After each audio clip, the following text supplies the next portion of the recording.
Buddhism and rise of महाजनपद।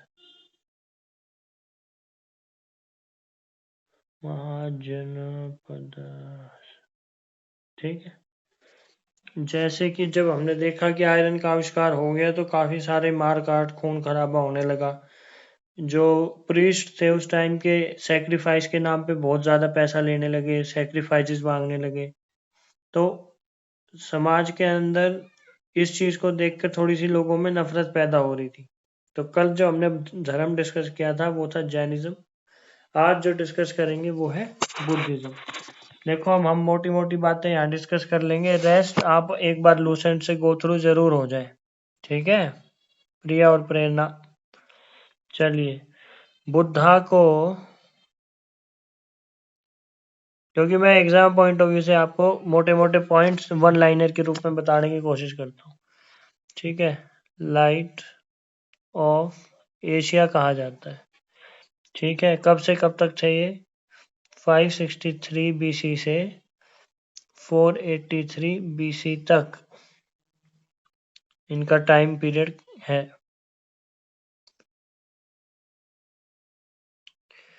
Light of Asia. ठीक है। इसके फादर का नाम था, इनके फादर का क्या नाम था? सुधोधन। कौन पढ़ के आया आज? प्रेरणा पढ़ के आई हो?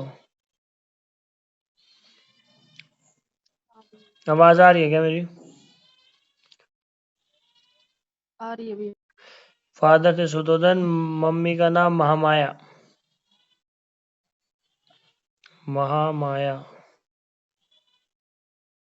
बचपन में जो इनकी माता थी वो गुजर गई थी। ठीक है। तो जो इनकी दाई माँ थी उनका क्या नाम था? गौतमी। इनके नाम पे इनका नाम गौतम पड़ा, पहला नाम। अदरवाइज इनका नाम क्या था? सिद्धार्थ। इनकी वाइफ भी थी, इनकी वाइफ का नाम क्या था? यशोधरा। यशोधरा।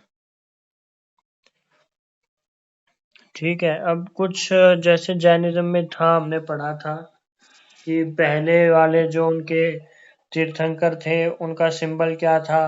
23वें का जैसे सरपेंट था, महावीर का क्या था? लायन था। फर्स्ट वाले का बुल था। ऐसे बुद्धा की लाइफ और उनसे जुड़े हुए सिंबल्स के बारे में क्वेश्चन अक्सर आ जाता है। जरा उस पर देखते हैं थोड़ा। नोट डाउन करते चलना। ठीक है। नोट्स अपने प्रिपेयर रखो साथ के साथ। अब देखिए यहाँ पे मैं लिखूंगा इनकी एज के बारे में, फिर यहाँ लिखूंगा प्लेस के बारे में, इवेंट जो हुआ उनके जीवन में उसको क्या कहा गया, और उसका सिंबल। तो जब वो जन्मे, एज हुई 0। कहाँ जन्मे? लुम्बिनी। ठीक है। ये क्या इवेंट है? बर्थ। बर्थ का सिंबल जो है, इसका बर्थ की जो है कोई ऐसा नेम इसको नहीं दिया गया है। Symbol are lotus and bull. 29 साल के हुए। लुम्बिनी प्लेस है, इसको बोलते हैं ग्रेट डिपार्चर। यहां से वो चले सत्य की तलाश में। Great departure. इसको क्या कहा जाता है? एक मिनट। महाविनिश।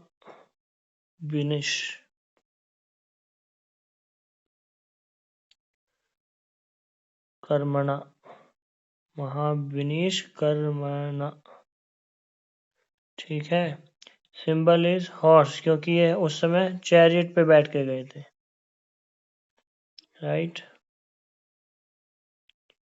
चैरियट पे बैठ के जाके देखते हैं कितना समाज में दुख है, दर्द है। ठीक है। उसके बाद वो सब कुछ त्याग कर अपने जीवन में संन्यास वगैरह लेकर आगे बढ़ते। एज ऑफ 35 कहाँ पहुंचते हैं? गया। गया में उनको मिलती है एनलाइटमेंट। एनलाइटमेंट। NLIGHT। यहाँ पे इनको ज्ञान प्राप्ति हुई। इसको क्या कहा गया? निर्वाणा, निर्वाण। ठीक है। Symbol is Bodhi tree. Symbol क्या बना? Bodhi tree. At the age of 35 फिर ये चले गए सारनाथ।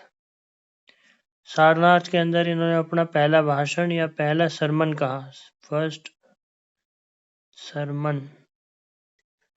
इसको कहते हैं धर्म चक्र प्रवर्तन। धर्म चक्र, धर्म चक्र प्रवर्तन।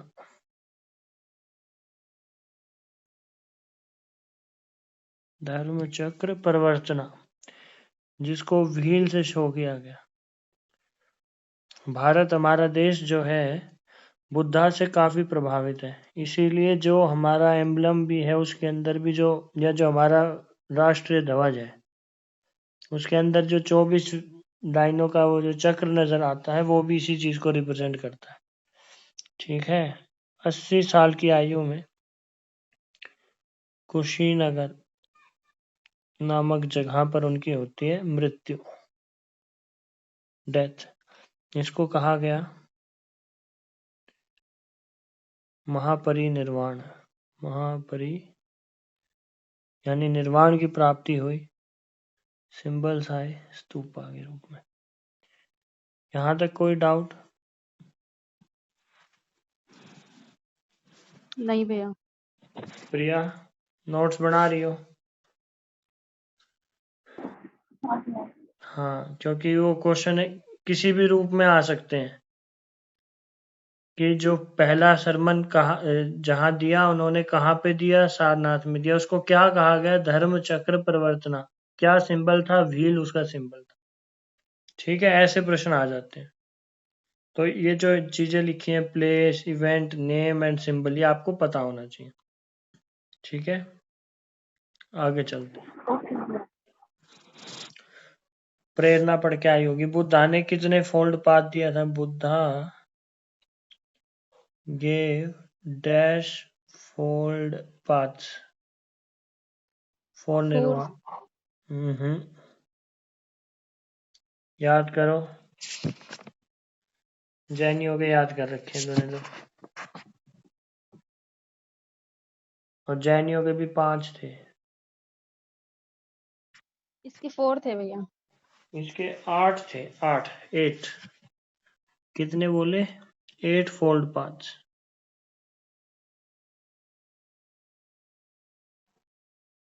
ठीक है। अच्छा, इनका जो लिटरेचर है वो किस हाँ भैया। भाषा, कौन सी भाषा में लिखा गया है? पाली लैंग्वेज। ठीक है। इनके 3 पितक, ये अब हम लिटरेचर डिस्कस कर रहे हैं। बुद्धिज्म के अंदर क्या क्या लिटरेचर आया, तो कौन सी भाषा में लिखा गया? पाली भाषा में लिखा गया। 3 पितक हैं इनके, 3 पितक या पिताकाज आपको कई किताब में मिलेगा। कौन कौन से हैं? सबसे पहले सुता या सुत। ठीक। इसके अंदर इनकी सरमन्स दिए गए हैं। इनके सरमन्स में क्या क्या बोला गया या क्या क्या इनकी टीचिंग्स हैं बुद्धा की। टीचिंग्स ऑफ बुद्धा मेंशन है। सेकंड के अंदर आता है विनय, कि आपका कोड ऑफ कंडक्ट कैसा हो। ठीक है।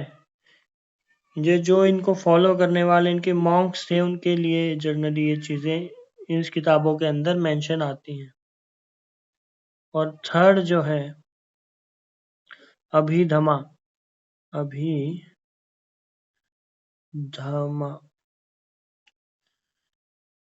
Ideas of Buddhism. ये बुद्ध के क्या क्या विचार थे, आइडियाज थे, ये इस पुस्तक में मेंशन है। 3 पितक इनकी ये है। ठीक। पाली लैंग्वेज में लिखे गए 3 पितक हैं ज्यादा इंपॉर्टेंट। कैसे फैला? स्प्रेड ऑफ बुद्धिज्म, रिलीजन लिख देते हैं कि कैसे फैला ये। तो इनके 2 तरीके के फॉलोवर माने गए, 2 टाइप्स। पहले थे मॉन्क्स, ठीक, जिनको भिक्षुक कहा गया, BHIKSHUK,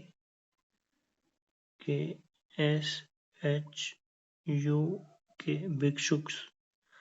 और सेकंड आए ले वर्शिपर्स, ले वर्शिपर्स, उपासक, उपासकास। इनमें क्या डिफरेंस था? ये बुद्धिज्म को जो बिल्कुल स्ट्रिक्टली फॉलो करते थे वो मॉन्क कहलाए या भिक्षुक कहलाए, और जो साधारण लोग थे, जो केवल ठीक है जो इन्होंने कहा वो सुन लिया और थोड़ा बहुत पालन कर लिया, ले वर्शिपर्स या फिर उपासक कहलाए। ठीक है। बुद्धिज्म के अंदर जैसे वेद काल में देखा जा रहा था ये करने से ये होगा और ये करने से ये होगा, ऐसा नहीं था। बहुत कम, less philosophical details were given, less philosophical details। ठीक, इन्होंने कहा भाई अपने कर्म अच्छे करो, आपके साथ अच्छा होगा। ठीक है। जो सबसे बड़ा या सबसे फेमस राजा बुद्धिज्म के साथ जुड़ा, दैट वाज किंग अशोका। इसने अपने बच्चों को भी श्रीलंका भेज दिया था स्प्रेड करने के लिए, प्रचार करने के लिए बुद्धिज्म को। ठीक, सबसे फेमस राजा जो बुद्धिज्म के साथ जुड़ा, दैट वाज अशोक। ठीक, अब और क्या क्वेश्चन बनते हैं बुद्धिज्म के ऊपर? बुद्धिस्ट काउंसिल्स, बुद्धिस्ट काउंसिल्स कौन कौन सी हुई? बड़ा इंपॉर्टेंट क्वेश्चन आता है, इस पे कहीं ना कहीं आपको एग्जाम में देखने को मिल जाएगा। बुद्धिस्ट काउंसिल्स इनकी कौन कौन सी हुई? सबसे पहली, फर्स्ट, राजगृह में, राजगृह 483 BC। इनकी मृत्यु के तुरंत ही बाद ये बुद्धिस्ट काउंसिल रखी गई थी, यानी after the death of Buddha ये काउंसिल रखी गई थी। कि इसको आयोजित किसने किया था? अजात शत्रु, अजात शत्रु ने इसको किया था। इनके अंदर एक मॉन्क थे जिनका नाम था आनंद, हु कंपोज्ड सुत्त पिटका। यहाँ पर ये किताब लिखी गई। जो इनके 3 पितक हैं उनमें से एक किताब राजगृह के अंदर फर्स्ट काउंसिल के अंदर बुद्धा की मृत्यु के बाद लिखी गई। ठीक है। और एक और था उपाली, जिसने कंपोज किया विनय पिटका, विनय पिटक को। ठीक है, कोई डाउट?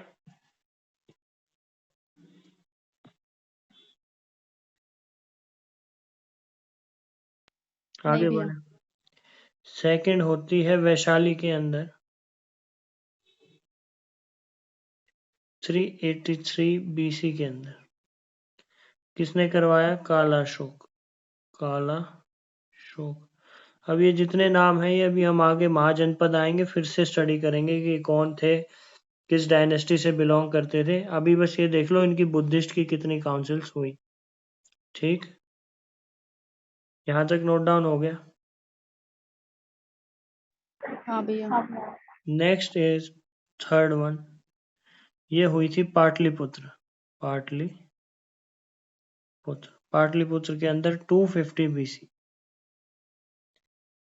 ये करवाई थी अशोक द ग्रेट, यानी अशोका जो इंडिया के सबसे फेमस राजाओं में से एक है, इन्होंने करवाए थे। ये मौर्य वंश से थे, मौर्य। अब ये सब हम आगे आने वाली क्लासेस में डिस्कस करेंगे। और इसके अंदर कंपाइलेशन होती है तीसरी पिताका का, कंपाइलेशन ऑफ अभिधमा पिटक। ठीक है। Fourth and the last one, काफी क्वेश्चन इस पे आ जाता है क्योंकि ये एकमात्र ऐसी बुद्धिस्ट काउंसिल थी जो एडी में हुई थी, कुंडल वन, जो कि कश्मीर में है। कई कारणों से क्वेश्चन पूछा जाता है कि कश्मीर में कौन सी हुई थी? फोर्थ काउंसिल हुई थी। कौन सी जगह पर? कुंडलवन। कब हुई थी? 72 एडी के अंदर हुई थी। ठीक, किसने करवाई थी? कनिष्क ने करवाई थी। कनिष्क। ठीक है। इसके अंदर जो बुद्धिज्म की एक बहुत बड़ी डेवलपमेंट हुई वो ये हुई कि डिवीजन, इसके अंदर भी डिवीजन आ गई थी।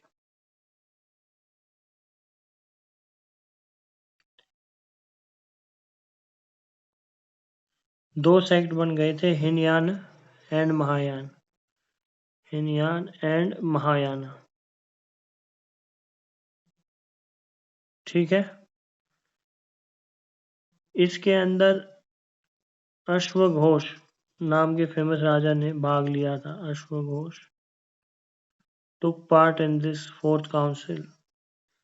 ठीक है। और ये आते आते संस्कृत का प्रभाव फिर से शुरू हो गया था और ये संस्कृत के अंदर करवाई गई थी। ठीक है। यानी जो चीज जिस चीज के लिए शुरू हुई थी कि भाई हमें ये चीजें मिटानी है, घूम फिर के वो चीज खत्म होती चली गई। बुद्धिज्म को भी दो हिस्सों में तोड़ दिया गया, हिनयान और महायान, यानी टूट गया, तोड़ा नहीं गया। ठीक है। और ये फिर से संस्कृत तक पहुंच गए थे, पाली से शुरू करके संस्कृत। बल्कि जो जैनिज्म था वो प्राकृतिक भाषा में चलता रहा। आगे चलते हैं। अब ये हिनयान और महायान क्या है,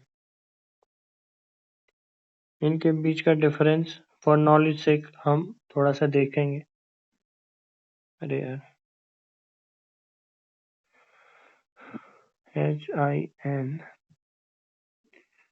हिनयान, और एक है महायान। हिनयान को द्राविड़ा भी बोलते हैं, THERAVADA। ठीक है। ये बिल्कुल हिनयान जो था ऑर्थोडॉक्स था, जो कहा वही मानेंगे हम तो, वर्ड टू वर्ड।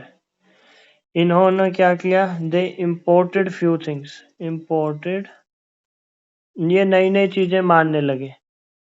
ठीक है। इनके आइडियाज में भिन्नता आने लगी।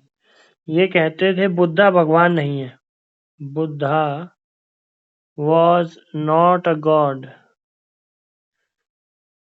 बुद्धा को ये एक इंसान मानते थे जो कहता था कि अपने कर्मों से मोक्ष या जो निर्वाण है उसकी प्राप्ति कैसे हो।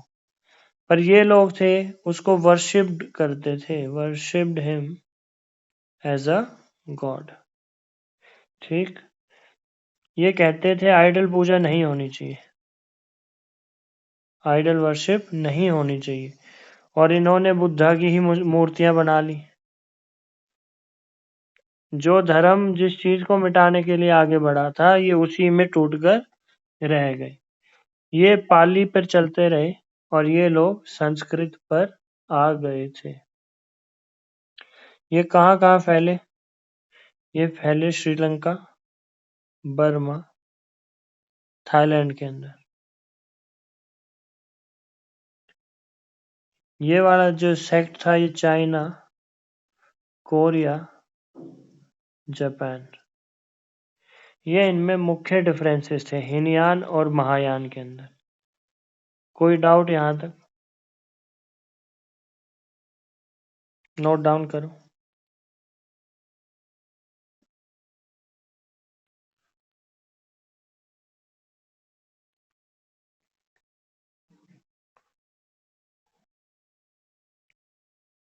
आगे चले, प्रेरणा और प्रिया। हाँ भैया। Okay, good.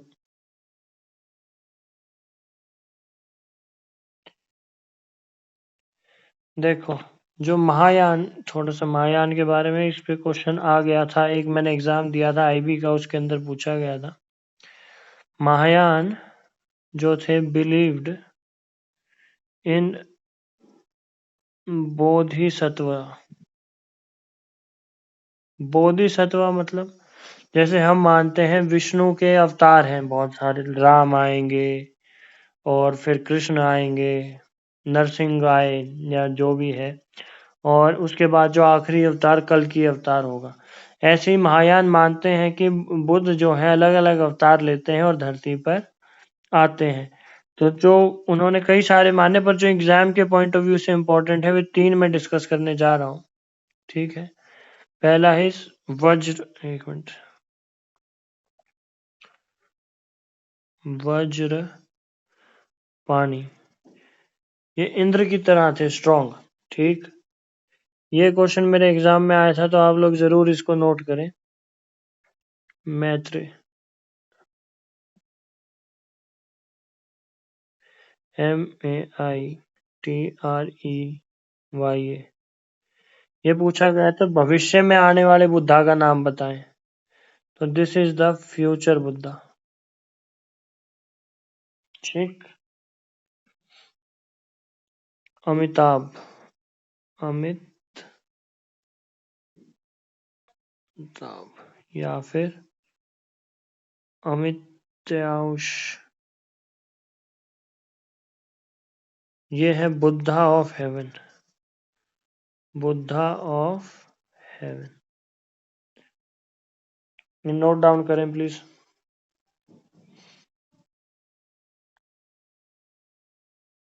ये हमने बुद्धिज्म के ऑलमोस्ट सारे जो इम्पोर्टेंट पॉइंट्स थे ये कवर कर लिए हैं। इनमें किसी को डाउट तो एक बार पूछो, या 2 मिनट के लिए रिवाइज करो फटाफट से, फिर दोबारा शुरू करते हैं।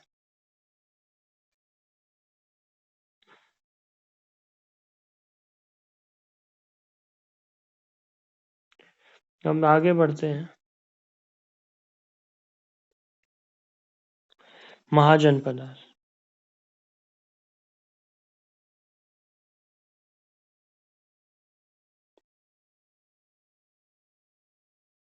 अब एक चीज देखो, धर्म का भी प्रचार प्रसार हो रहा था, और जो छोटे छोटे जन थे, जो हमने पढ़ी थी ट्राइब्स थी, वो एक साथ मिलके बड़े राष्ट्रों का निर्माण करने लगी।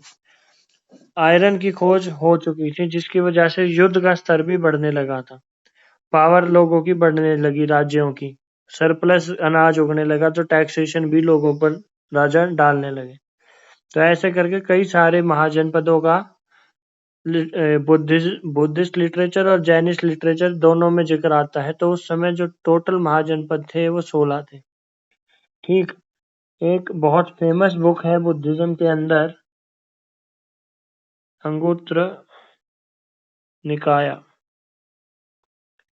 ठीक है, ये सबसे रिलायबल बुद्धिस्ट टेक्स्ट है एक, जिसमें हमें महाजनपद के बारे में थोड़ी नॉलेज मिलती है। और यहाँ से ये पता चलता है कि 16 महाजनपद थे 6th सेंचुरी BC के अंदर। ठीक है, जैनिज्म का एक बुक है भगवती सूत्र, भगवती सूत्र, ये जैनिज्म टेक्स्ट है, पर मोस्टली इसको हम लोग प्रेफर करते हैं अंगुत्तर निकाया को। ठीक है, आयरन की वजह से बहुत सारे लड़ाई वेपन्स का निर्माण, युद्ध होने लगे थे। ठीक, टेरिटोरियल वॉर्स काफी देखी गई। हमने स्टार्टिंग में देखा था कि सिर्फ गायों को लेकर पहले चोरी कर लेते थे या उसी को वॉर मान लेते थे कि भाई गाय चुरा ली तो हम जीत गए और ये हार गए। पर अब ऐसा नहीं था, अब मारकाट ज्यादा होने लगी थी, और राज्य जो राष्ट्र थे बहुत स्ट्रांग होने लगे थे। उस टाइम का जो सबसे फेमस था दैट वाज मगध, आज का मॉडर्न बिहार जो है, मगध। और एग्जाम पॉइंट ऑफ व्यू से बहुत इम्पोर्टेंट कि मगध पे बहुत सारे क्वेश्चंस आ जाते हैं। तो अब हम इनकी क्या बोलते हैं, क्या क्या डायनेस्टीज मगध के अंदर इस दौरान आई वो भी स्टडी करेंगे। देखिए, मगध की कुछ पिक्युलरिटीज ये थी कि मगध का किंगडम क्यों पावरफुल होता गया। सबसे पहले एक तो मैट्रिमोनियल अलायंस, मैट्रिमोनियल अलायंसेस। यहाँ के राजा अन्य राजाओं की जो कन्याएं थी उधर शादियां कर लेते थे, जिससे वो राजा उन पे हमला ही नहीं करता था। ठीक है, एक कारण तो ये हो गया। सेकंड कारण, सच में ये बहुत ग्रेट वॉरियर्स थे, युद्ध कला में बहुत अच्छे थे, इनका वॉरफेयर बहुत अच्छा था। तीसरा कारण ये है कि आज जो हमारी आयरन ओर्स इंडिया के अंदर पाई जाती हैं वो इसी इलाके में पाई जाती है। तो this was zone of iron, कि ये खुदाई करके आयरन निकाल लेते थे, जिससे ये बहुत इनकी आर्मीज स्ट्रांग होने लगी।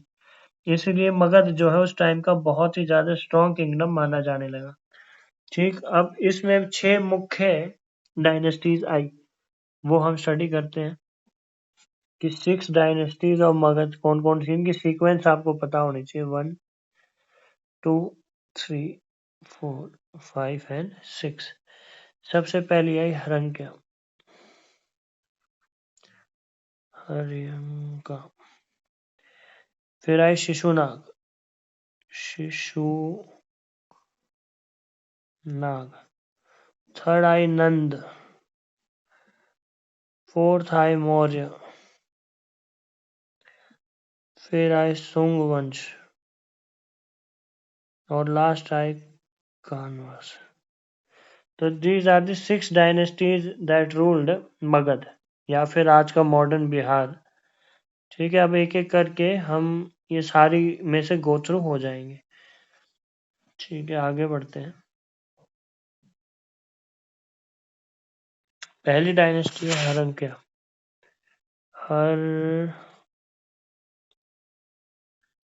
हरयंका। आज हम कहाँ तक करेंगे?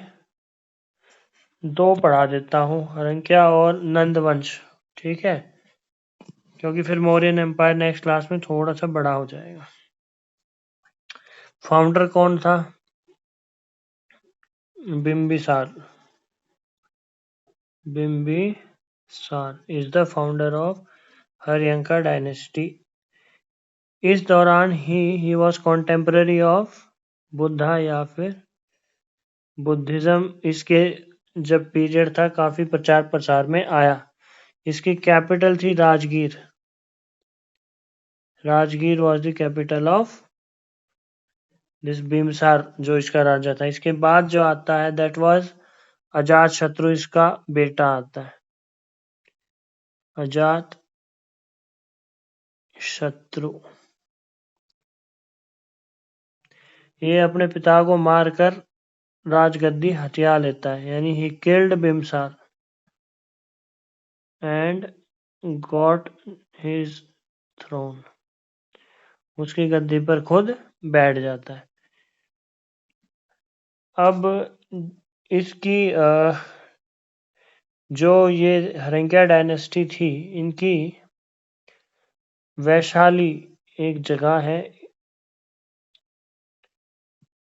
इनसे मैट्रिमोनियल अलायंस थे, या मैं कहूँ तो इनके रिश्तेदार थे। फिर भी ये बंदा 16 साल तक, 16 ईयर्स तक 2 राज्यों के साथ लड़ता रहा। कौन कौन से? एक है कोसला एंड वैशाली, और फाइनली ये इनको हरा देता है।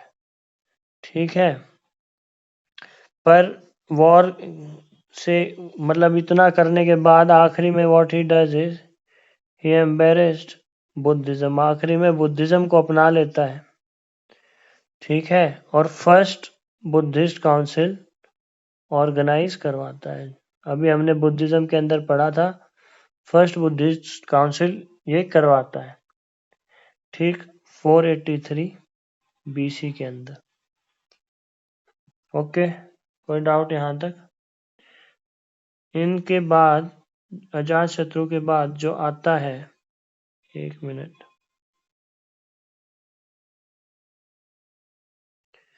वो आता है उडायन। UDAYIN। स्पेलिंग एक बार ढंग से लिख देता हूँ, UDAYIN। ये इसका सक्सेसर था। ही वॉज सक्सेसर ऑफ अजात शत्रु। ठीक है, ही शिफ्टेड, ये इंपॉर्टेंट क्वेश्चन है, कैपिटल एट पाटलिपुत्र, यानी राजगृह से पाटलिपुत्र को ये लोग अपनी कैपिटल बना लेते हैं। और he was the last king of Haryanka dynasty. तो उदयन के बाद ये डायनेस्टी जो है खत्म हो जाती है। यहाँ तक कोई डाउट? इसके बाद हम पढ़ते हैं शिशुनाग वंश।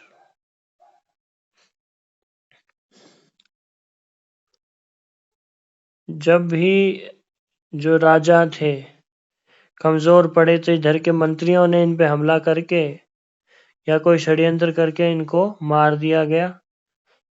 इस दौरान यही देखा गया। इसी के बाद ये शिशुनाग डायनेस्टी आती है। देखिए नाम से ही पता चल रहा है शिशुनाग, तो फाउंडर भी इसका शिशुनाग ही था। Shishunaga was the founder. Magadha का अवंती के साथ युद्ध चल रहा था, अवंती, पिछले 100 सालों से। So he handed this 100 years of war. ठीक है, और फाइनली इसने अवंती को हरा दिया, यानी कोई हरा नहीं पा रहा था अवंती को। शिशुनाग के आने के बाद ये युद्ध खत्म होता है, जो 100 सालों से लड़ाई चल रही थी, और ये लोग जीत जाते हैं। इस बंदे ने एक सेकंड कैपिटल बनाई। कहाँ पर? He made his second capital eight Vaishali. Vaishali के अंदर सेकंड कैपिटल शिशुनाग डायनेस्टी द्वारा बनाई गई। इसका जो सक्सेसर था that was Kalashoka. Kalashoka he is famous because इसने सेकंड बुद्धिस्ट काउंसिल करवाई थी। ठीक है, 383 BC के अंदर। और इसने फाइनल ट्रांसफर करा कैपिटल का टू पाटलिपुत्र। इधर से उधर कैपिटल जिसका जहां मन आता था वहां बना लेते थे, बट पाटलिपुत्र इसके बाद फिक्स हो गई कि भाई अब मगध की जो कैपिटल रहेगी दैट इज पाटलिपुत्र। ठीक है, इसके बाद आते हैं नंद वंश पे।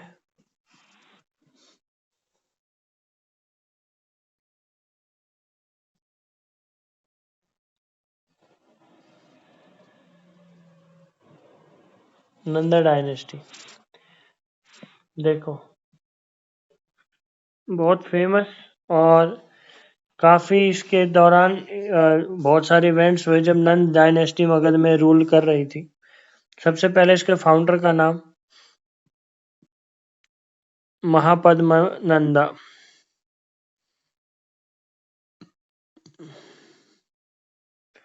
ठीक है, he was called as destroyer of Kshatriyas.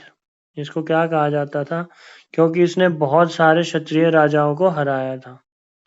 आसपास के सारे राज्यों को इसने हरा दिया था, और उस समय मगध बहुत ही ज्यादा रिच और स्ट्रॉन्ग राज्य बन गया था। ठीक है, एक है हाथी गुफा, एक जगह है हाथी Gumpha. Inscription of king Kharavela का एक राजा हुआ करता था, उसने एक हाथी गुफा के अंदर इंस्क्रिप्शन करवाया था कि कैसे, एक कलिंगा का राजा था, कि नंदा ने इनको कैसे हराया था। इट रेफर्स टू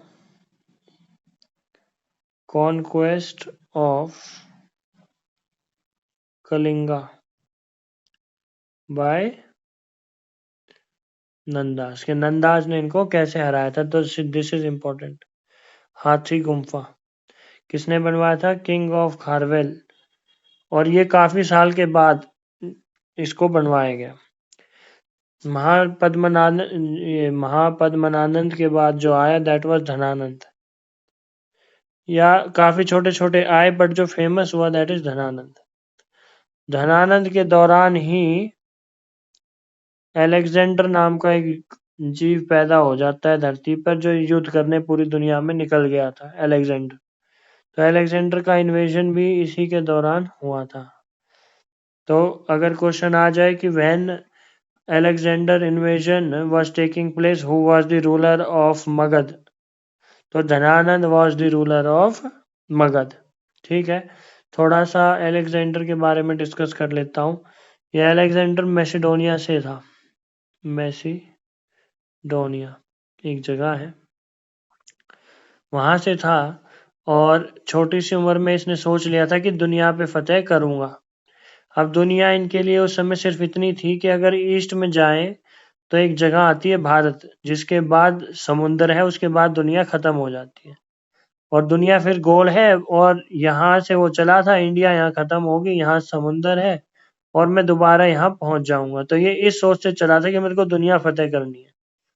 ठीक, तो इसने सबसे पहले पर्शिया के अंदर डरायस 3 को हराया था। डरायस 3 को हराया था,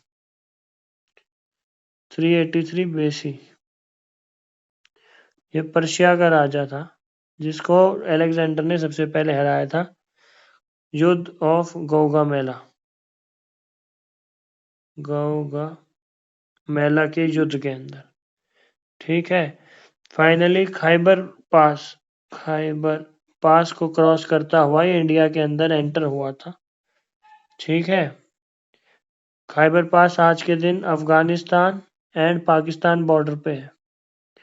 यहाँ से ये इंडिया के अंदर एंट्री लेता है, और 326 BC के अंदर इंडिया के अंदर ये आ जाता है। नेक्स्ट इसने किसकी लड़ाई करी?